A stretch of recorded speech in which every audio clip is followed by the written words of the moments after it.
Alfa Notícias. Muita informação, agora pela sua Rádio Alfa. Apresentação Fernando Bruder. E a partir de agora, a Rádio Alfa entra em cadeia com a TV Alfa de Botucatu, hoje para realizarmos aqui uma entrevista com um pré-candidato a vice, Caco Colense, ele que é do PV, está aí fazendo uma dobradinha com o Ielo, com o PDT. Bom dia, Caco, tudo bem com você? Bom dia, ouvintes da TV, da Rádio Alfa, é um prazer estar aqui com vocês hoje. Caco, fala pra gente, uma situação de certa forma inimaginável. Há, 6 meses, 8 meses atrás, você numa outra situação, envolvido principalmente com o governo do PSDB aqui na cidade de Botucatu. Como que foi essa mudança? Ela, de certa forma, foi uma mudança brusca para você, não foi? Foi uma mudança, eu militava no PSDB, depois ingressei no PV, e o PV, então, ao ser convidado pelo ex-prefeito Mariello para compor a chapa do PDT, o PV, em discussão interna, entendeu em aceitar o convite e indicar meu nome para ser vice. Nessa longa caminhada de 8 anos no governo atual, eu consegui ter o conhecimento necessário para poder contribuir ainda mais com a cidade, mesmo que seja nos debates eleitorais. Como que ficou a questão da visão, Caco? Porque a visão do PSDB ela é um pouquinho diferente, de certa forma, do PDT. O que você pode trazer de bagagem de um governo que, de uma forma ou de outra, deu certo aqui na cidade de Botucatu? Como que você está conseguindo colaborar frente a esse momento junto com o pré-candidato Ielo? Na verdade, o que eu tenho colocado é que Botucatu experimentou 16 anos de progresso. 8 anos do governo Ielo, mais 8 anos do governo atual, fizeram com que Botucatu experimentasse um grau de desenvolvimento invejável e refletiu na qualidade de vida. Prova essa é que os índices, as medidas de alguns órgãos governamentais apontam que Botucatu, além de crescer, melhorou a sua qualidade de vida. A gente, só para você ter uma ideia, nós estávamos ranqueados em 29º no país em qualidade de vida, chegamos a 22º pelo índice da Federação das Indústrias do Rio de Janeiro. O DH nosso está na média de padrões europeu, acima de 9, mortalidade infantil caiu, houve um avanço na qualidade da educação pelo IDEB. Então, esses 16 anos, Botucatu experimentou um índice de desenvolvimento que coloca hoje uma cidade, uma das melhores cidades para se viver e criar seus filhos em todo o país. Essa experiência, somada com a experiência do Ielo, nos preparam, nos credenciam a fazer um bom governo, se assim a população desejar, nos próximos 4 anos. Botucatu, como uma cidade praticamente de médio porte para grande, ela já tem os problemas de uma cidade grande, todas as áreas praticamente. No teu ponto de vista, a gente esteve entrevistando todos os pré-vice-candidatos e alguns já candidato a prefeito, e cada um respondeu de uma forma diferente. Qual que, no teu ponto de vista, especificamente no teu mesmo, qual que é o problema principal aqui da cidade? A cidade ela é uma obra inacabada. Ela é um quadro que ela está constantemente sendo retocado. E os problemas existem, ela é dinâmica, a população cresce, a população migra de bairro para bairro. Então, os grandes problemas da cidade é geralmente saúde, para a gente dar a qualidade necessária, o acesso à saúde a toda a população. Na educação, o ensino integral, a criança tem que permanecer o mais tempo possível na escola, e a questão da segurança também. Nós temos que manter esse nível de tranquilidade, não é uma tranquilidade social para pessoas aqui viverem bem. Eu acredito que a cidade não pode crescer muito, eu acho que ela tem que se desenvolver, que é o crescimento somado à qualidade de vida. Então, os problemas são os problemas normais que uma cidade grande, que quer ser grande, mas o problema maior é saúde, educação e a própria segurança. E esses 3 temas, o Ielo, conversando comigo, vão ser os prioritários no próximo governo. Quando a gente acabou anunciando que teríamos essa rodada de entrevista, principalmente com os pré-vices, algumas perguntas chegaram para a gente, principalmente na área da saúde. No meu ponto de vista, hoje, o problema da cidade como um todo, de certa forma, não é a saúde, mas o jeito que ela está sendo implantada. Porque a cidade, de certa forma, ela está bem equipada. entendeu? Hospitais de diferentes áreas, bem distribuídos de certa forma na cidade, só que a falta do médico ainda é o ponto primordial, porque a pessoa chega num pronto atendimento, a demora é praticamente regra, entendeu? Então a gente vê o descontentamento da população com isso. Do teu ponto de vista, isso já poderia ter sido ajustado ou é de repente um plano que vocês têm para fazer esse ajuste? Então, o mais importante nisso é medir exatamente o que falta um pouco, não só em Botucatu, mas na administração pública em geral, é você medir a satisfação do usuário do sistema de saúde, do sistema de transporte, ver onde efetivamente estão os problemas e apontar soluções. No caso do pronto-socorro que você mencionou, qual o tempo de espera que o usuário do sistema de saúde, ou especificamente do pronto-socorro, possui. E aí você criar condições para diminuir esse tempo.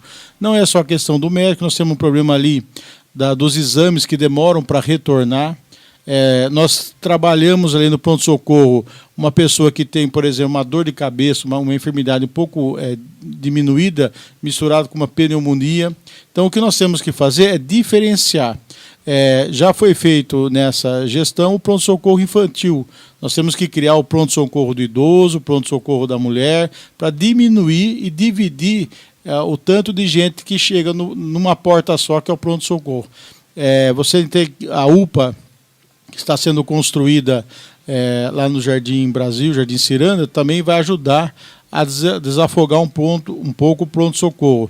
As alas do Hospital Sorocabana, acho que a ala 300 e 500, que estão ociosas, dá para também você ter algum investimento para poder desafogar ali o sistema de saúde. Então você tem que entender a dinâmica do problema da saúde e buscar soluções o mais rápido possível. Você não vê que, de certa forma, é uma falta de comunicação frente ao poder público com a população? Porque, às vezes, a pessoa está com uma dor no dedo. Não é caso de ir para o pronto atendimento. Seria um caso de ir para uma unidade básica ali do bairro. Então, a pessoa, às vezes, pega e muda um pouco o foco, da onde procurar o quê? Será que não é uma falta de comunicação ou é realmente cultura mesmo do povo? Não, pode ser falta de comunicação, pode ser falta de cultura. O que nós temos que entender é o usuário do sistema. Quais são as dificuldades que ele possui e quais as soluções que a administração pública pode propiciar. Por exemplo, na questão da prevenção. Nós temos que, quanto mais prevenção às doenças a gente puder atuar, menos usuários nós vamos ter no sistema de saúde. Então nós temos que entender de todas as maneiras qual é o público que frequenta o sistema de saúde e buscar as soluções. Não é uma situação de cima para baixo. Nós temos que entender essa realidade dos usuários e buscar a solução. Por exemplo, um horário estendido das unidades básicas de saúde. Você pode mudar um pouco o horário, flexibilizar. Nós fizemos a creche do comércio, então você entendendo o usuário, porque o governo ele tem que servir a população, não o contrário. E para servir nós temos que entender esse usuário.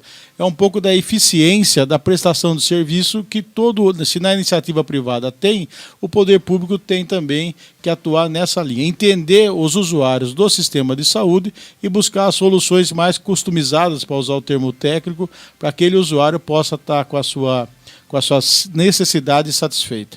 Você falou com relação à creche, né? A parte da educação em si, no geral, e também a parte de creche, houve um avanço nesses últimos 8 anos que, de certa forma, mudou um pouco o cenário disso daí, né? Não existe tanta falta mais de creche, acabaram zerando alguns índices. No teu ponto de vista, você acha que isso ainda dá para melhorar mais um pouco ou já está num patamar legal, já dá para quebrar a cabeça com outro tipo de problema? Nós temos aí, o ex-prefeito Yellow fez 10 escolas, né? Então, como eu falo, são 16 anos de ações positivas que veio a refletir nessa diminuição da demanda de creche. Existe uma previsão que a partir de 2040 a densidade demográfica começa a cair, então você tem que fazer uma programação para você não gastar dinheiro hoje em situações que a demanda vai ser diminuída. É um problema constante que ela tem que medir com o grau de natalidade da cidade.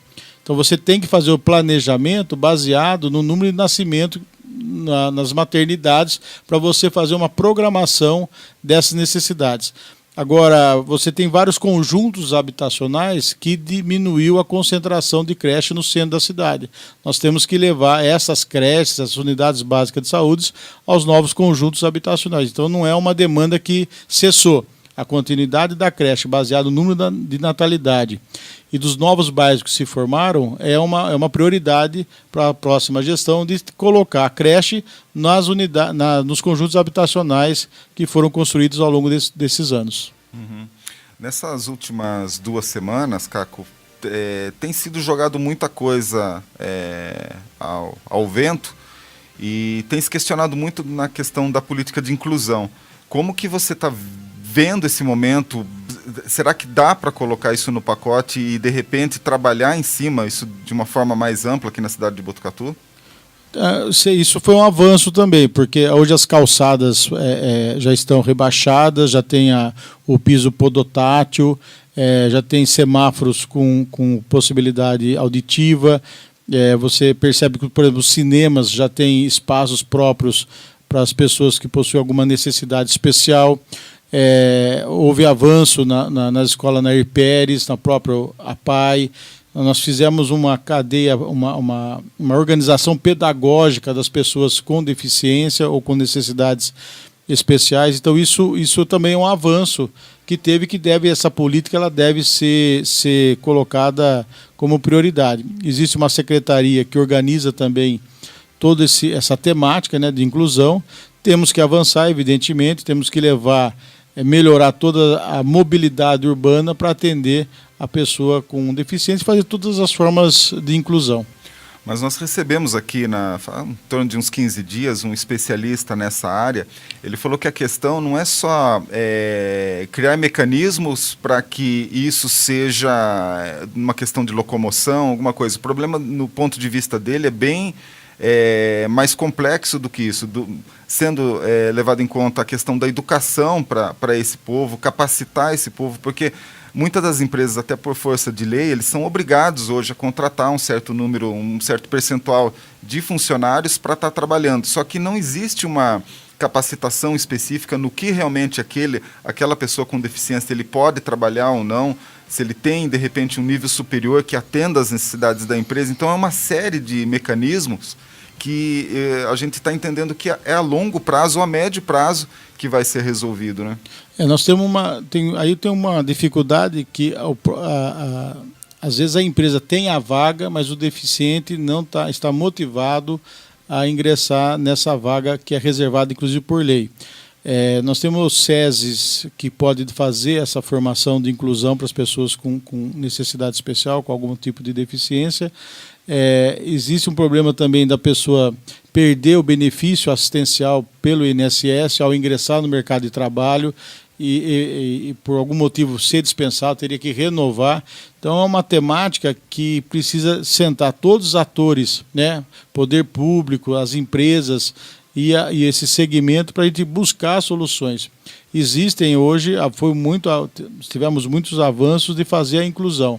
Falta agora acertar, então, qual é a necessidade das empresas e se ainda existe público interessado em ocupar essas vagas, que muitas vezes é ociosa. Uhum. Mais ou menos nesse sentido, vamos falar agora na questão de geração de emprego e renda.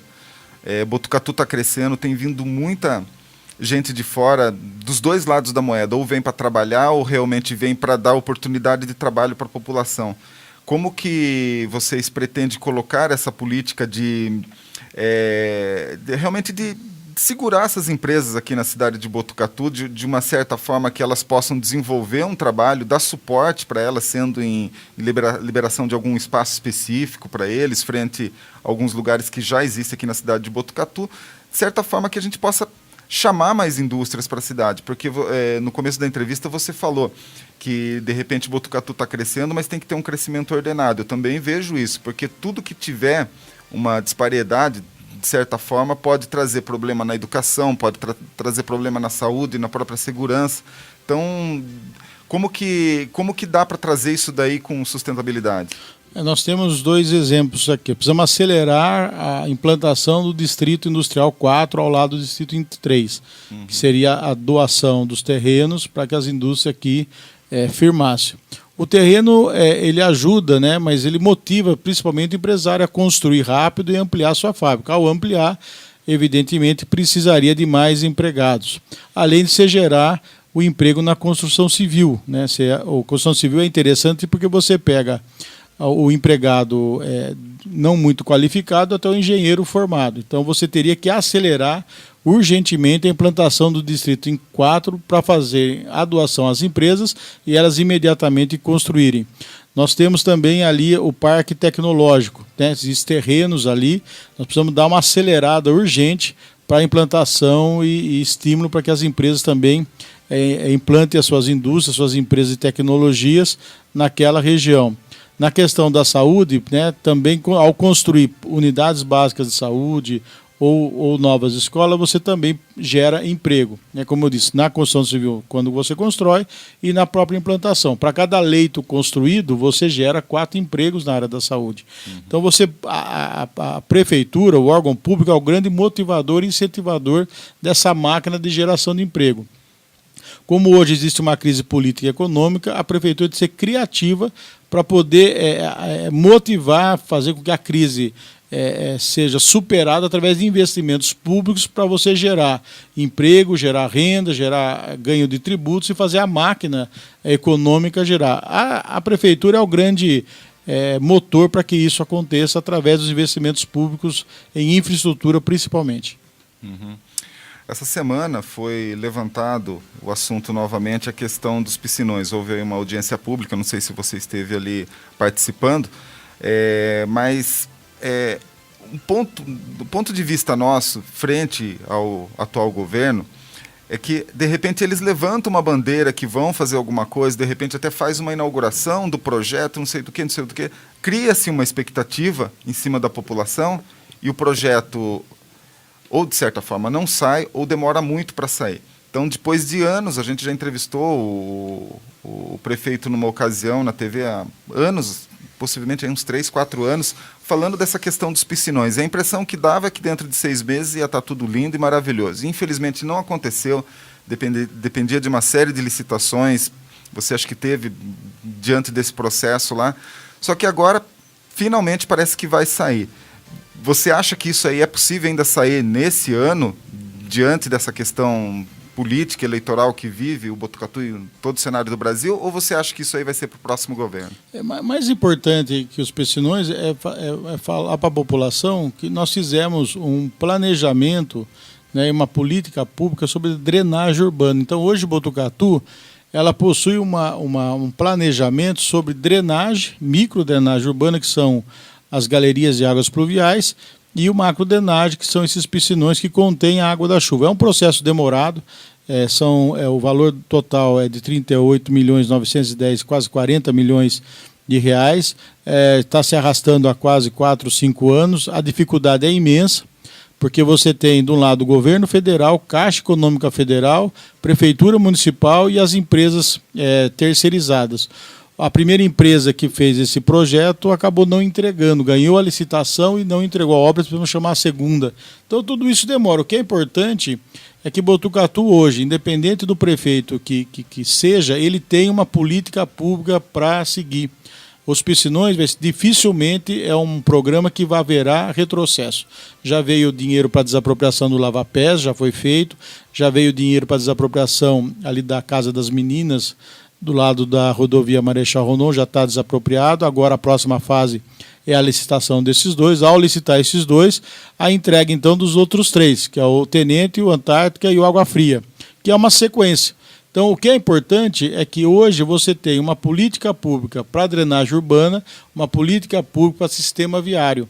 Então o próximo prefeito ele já tem os projetos, a viabilidade para poder querer fazer ou não, dependendo da sua prioridade. No sistema viário, a exemplo disso, hoje Botucatu, ao você pegar o mapa da cidade, já está projetado todo o sistema viário.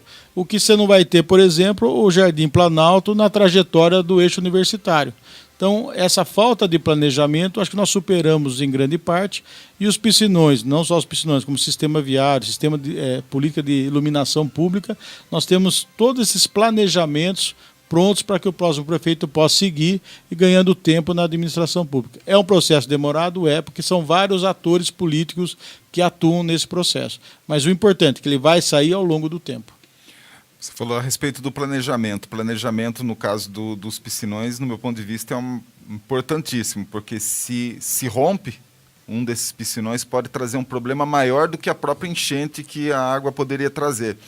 E a gente viu, nas últimas chuvas do início do ano, São Paulo teve um problema desse. Tinha um piscinão numa área, de certa forma, baixa ali na cidade de São Paulo, e o piscinão ele não rompeu, mas ele não conseguiu ali segurar a quantia de água que veio. Diante do que você viu dentro do projeto, você acredita que não vai haver nenhum problema com os piscinões em Botucatu? Porque a topografia daqui da cidade é muito irregular, né? Teve um engenheiro específico para isso, uma empresa idônea, certificada pela Caixa, então teve um pré-projeto também da Prefeitura, então os engenheiros qualificados para isso, eles vão atestar a segurança e a qualidade da obra, né? Na verdade, o grande piscinão com água permanente vai ser o da Casa das Meninas. O do Água Fria e o do Antártica seriam espelhos d'água de profundidade de 1 metro, 1,5 metro, que ajudará na contenção dessas águas, evitando a enchente, principalmente do lado ali da rodoviária.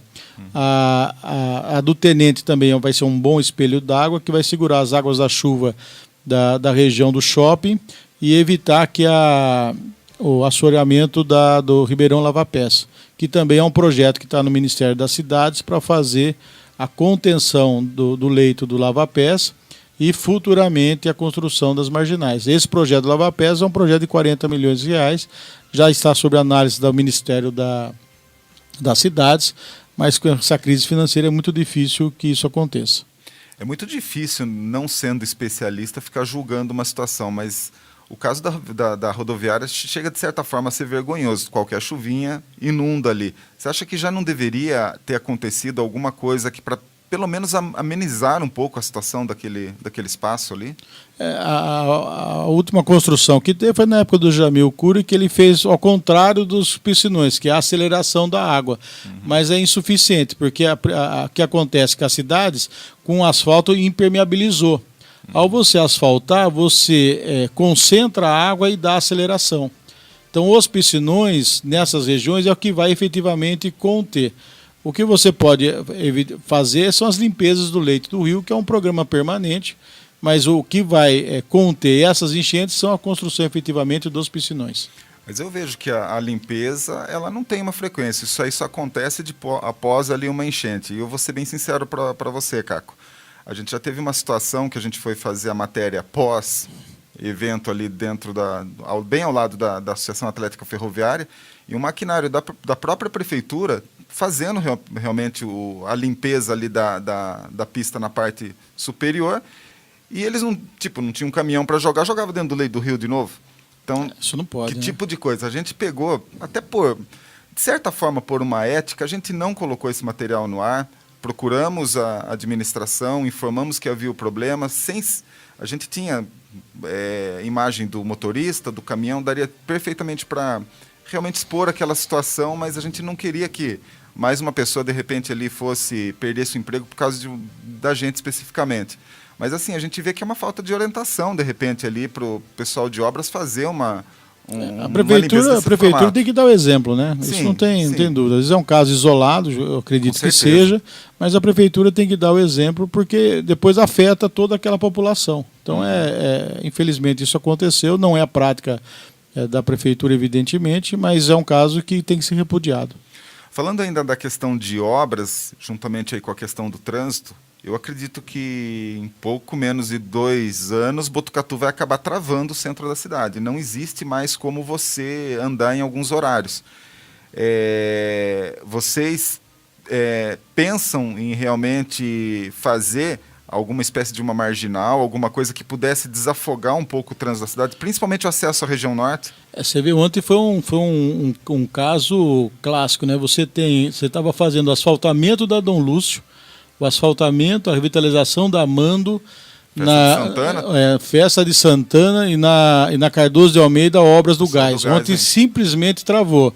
E podia ter feito há 20 dias atrás, ou antes da Festa de Santana, ou nas próprias férias escolares, né? Então ontem foi um caso clássico de que podia melhorar o trânsito com ações um pouco mais planejadas, né? Isso é uma situação que nós temos que ter mais planejamento no sistema de trânsito e perceber um pouco essas demandas, essas concentrações de obras no centro da cidade, o que ontem afetou, hoje vai afetar outra vez, o que é um absurdo. Agora, a questão do trânsito, você tem hoje mais de 70, 80 mil veículos na cidade e você não tem muitos acessos à distribuição. Aí nós temos duas soluções. A construção, efetivamente, desse sistema, do projeto Sistema Viário. Nós temos que ainda permanecer na luta da construção da ponte do Jardim Cristina, Jardim Paraíso. A extensão da perimetral, que vai do Jardim Cristina praticamente até a Coab. Da Coab você pega a Zumbi dos Palmares, tem uma ponte que está na Artesp sendo planejada junto com a concessionária que liga a Zumbi dos Palmares ali no Marajoara ao shopping. Depois do shopping ali você tem a construção da José Rubens Rosa até a Bento Lopes, que chega até Rubião, já tem um projeto bem avançado. Duplicou-se a Butinholi e aí você cria então como se fosse um rodoanel para a cidade. Isso é possível fazer, a maior dificuldade é na região atrás do asilo, porque construiu-se ali um outro condomínio que acabou dificultando o traçado do projeto. Você tem ainda as ligações do bairro, principalmente aqui no Regina, ao Lava Pesca, a construção da ponte da Conselheiro Rodrigues Alves. E você tem alguns pontos que você precisa evitar desapropriar alguma casa para desafogar esse gargalo.